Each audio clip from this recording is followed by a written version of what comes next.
And you know what happens to people? This is the last thing I'm sharing with you, inshaAllah ta'ala. There are people who Allah makes many things easy for them. Please listen to this carefully.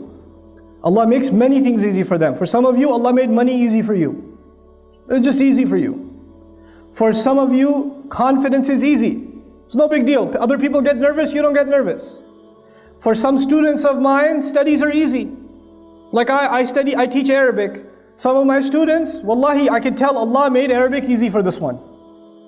And the other one, ما خلق لدراسة العربية. He wasn't made to study Arabic. He's the smartest guy in his field.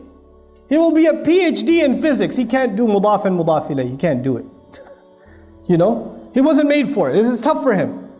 Not everybody is the same. Now what happens is when people get used to success, Allah makes one thing easy, then He makes the next thing easy, and then makes the next thing easy, and the next thing easy. Is everything always going to be easy? No, sometimes you will fail. There's a student who gets used to getting 100 the first time, the second time, the third time, the fourth time, and the fifth time he gets a 50. All of a sudden. And he's used to what? 100. So he said, oh, forget it. I am worthless. Allah is no longer with me.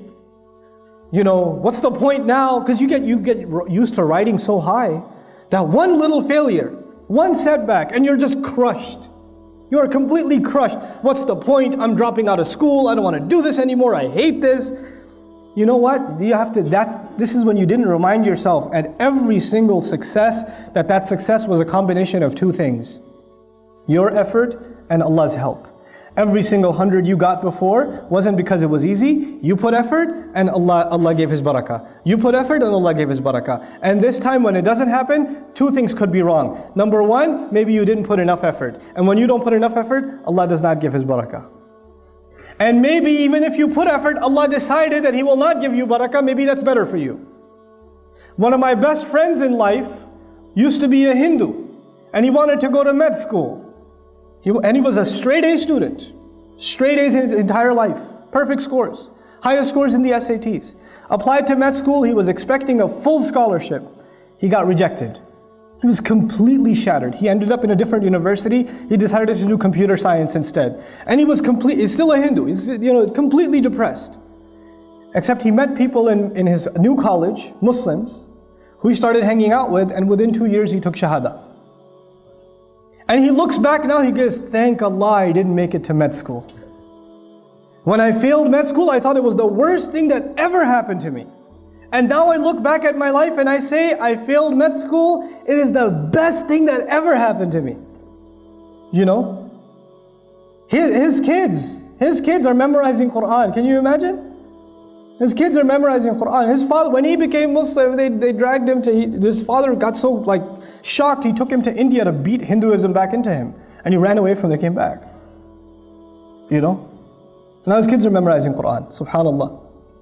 So sometimes we have to have trust in Allah. We get used to riding a high wave, and one little setback comes and we lose our trust in Allah. And then there are others who Allah gives you one difficulty, then He gives you another difficulty, then He gives you another difficulty, and He gives you another difficulty, and you start believing that I will never accomplish anything.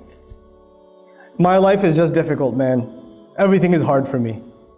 I keep getting fired. I keep failing my tests. I keep doing that. You get depressed. And even this one has to remember that success in this world, everything that happens is a combination of two things. I have to put in my effort, and Allah will make the task easy. I know I said last, but I have 1 minute left. Might as well use it for something. I'll share this last thing with you. There are two parts of this dua so far. It's not even the whole dua. I just wanted to share these two statements with you. رَبِّ اشْرَحْ لِي صَدْرِي وَيَسِّرْ لِي أَمْرِي. There's a sir balaghi. There's a very beautiful eloquence to this statement.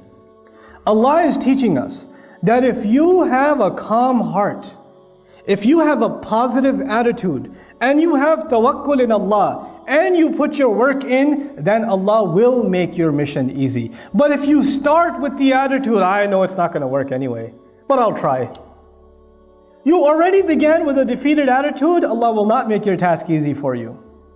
You have to come with sharh al-sadr. You have to have an open chest, a positive attitude, belief that Allah will give you success in what you do. And if He doesn't give it to you, well, you're still saying Alhamdulillah. But you don't walk into an effort. You don't start a project. You don't start doing any work. And you begin with saying, I'm probably not going to succeed anyway, given my track record. You don't begin with that attitude. then Allah will not make your job easy for you.